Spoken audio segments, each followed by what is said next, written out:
പ്രിയ കുട്ടികളെ, ഇന്നത്തെ വീഡിയോയിൽ ഉൾപ്പെടുത്തിയിട്ടുള്ളത് ഇന്ത്യൻ സംസ്ഥാനങ്ങളും അവയുടെ അപരനാമങ്ങളുമാണ്. ഇന്ത്യയിൽ ഇപ്പോൾ 28 സംസ്ഥാനങ്ങളും 8 കേന്ദ്രഭരണ പ്രദേശങ്ങളുമാണുള്ളത്. ജമ്മു കാശ്മീർ ആദ്യ സംസ്ഥാനമായിരുന്നു, ഇപ്പോൾ അത് കേന്ദ്രഭരണ പ്രദേശമാണ് അല്ലേ? Okay, first question. പഞ്ചനദികളുടെ നാട് എന്നറിയപ്പെടുന്നത് പഞ്ചാബ്. രാജാക്കന്മാരുടെ നാട് എന്നറിയപ്പെടുന്നത് രാജസ്ഥാൻ. ഭരതനാട്യത്തിൻ്റെ നാട് തമിഴ്നാട്. തമിഴ്നാടിൻ്റെ കലാരൂപം ഏതാണ്? ഭരതനാട്യം. ജനസംഖ്യ കൂടുതലുള്ള സംസ്ഥാനം ഉത്തർപ്രദേശ്. ദേവഭൂമി എന്നറിയപ്പെടുന്നത് ഉത്തരാഖണ്ഡ്. ചുവന്ന മലകളുടെ നാട് അരുണാചൽ പ്രദേശ്. ഇന്ത്യയുടെ തേയിലത്തോട്ടം ആസാം. ഇന്ത്യയുടെ കോഹിനൂർ രത്നം എന്നറിയപ്പെടുന്നത് ആന്ധ്രാപ്രദേശ്. ഇന്ത്യയുടെ അരിപ്പാത്രം ആന്ധ്രാപ്രദേശ്. ഗാന്ധിജിയുടെ ജന്മനാട് ഗുജറാത്ത്. സിംഹങ്ങളെ കാണപ്പെടുന്നത് ഗുജറാത്തിലെ ഗിർ വനത്തിലാണ്.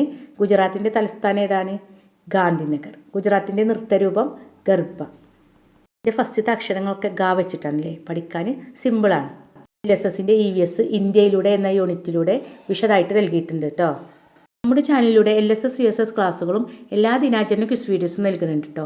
നിങ്ങൾ ഷെയർ ചെയ്യാനും ലൈക്ക് ചെയ്യാനും മറക്കരുതേ. നെക്സ്റ്റ്, ഇന്ത്യയുടെ പാൽപാത്രം ഹരിയാന.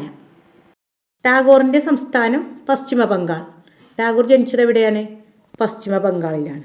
ടാഗോർ മാത്രമല്ല, സുഭാഷ് ചന്ദ്രബോസ്, രാജാറാം മോഹൻ റോയ് ഇവയുടെ ജന്മസ്ഥലവും പശ്ചിമ ബംഗാളാണ്. ആരാണ് രാജാറാം മോഹൻ റോയ്? ഇന്ത്യൻ നവോത്ഥാനത്തിൻ്റെ പിതാവ്. കേരള നവോത്ഥാനത്തിൻ്റെ പിതാവ് ആരാണ്?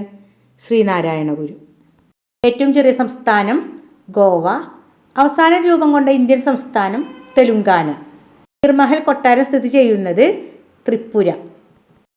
ആപ്പിൾ സംസ്ഥാനം എന്നറിയപ്പെടുന്നത് ഹിമാചൽ പ്രദേശ്. വനങ്ങളുടെ നാട് ജാർഖണ്ഡ്. ഇന്ത്യയിലെ ഏറ്റവും കൂടുതൽ വനപ്രദേശമുള്ളത് മധ്യപ്രദേശിലാണ്. അതുപോലെ ലോകത്തിലെ ഏറ്റവും കൂടുതൽ കണ്ടൽക്കാടുകളുള്ള സംസ്ഥാനം പശ്ചിമ ബംഗാളാണ്. ഇവിടെയാണ് സുന്ദർബൻ. ഇന്ത്യയുടെ സിലിക്കൺ താഴ്വര കർണാടക. ദൈവത്തിൻ്റെ സ്വന്തം നാട് കേരളം. ഇന്ത്യയുടെ ഹൃദയം മധ്യപ്രദേശ്. ഏറ്റവും ചെറിയ രണ്ടാമത്തെ സംസ്ഥാനം സിക്കിം. നേപ്പാളുമായി അതിർത്തി പങ്കിടുന്ന സംസ്ഥാനമാണ് സിക്കിം. ഇവിടുത്തെ ഭാഷ നേപ്പാളി. ബീഹാർ. നളന്ദ യൂണിവേഴ്സിറ്റി സ്ഥിതി ചെയ്യുന്ന സംസ്ഥാനം. Okay, thank you. എല്ലാവരും ലൈക്ക് ചെയ്യാനും ഷെയർ ചെയ്യാനും സബ്സ്ക്രൈബ് ചെയ്യാനും മറക്കരുത്.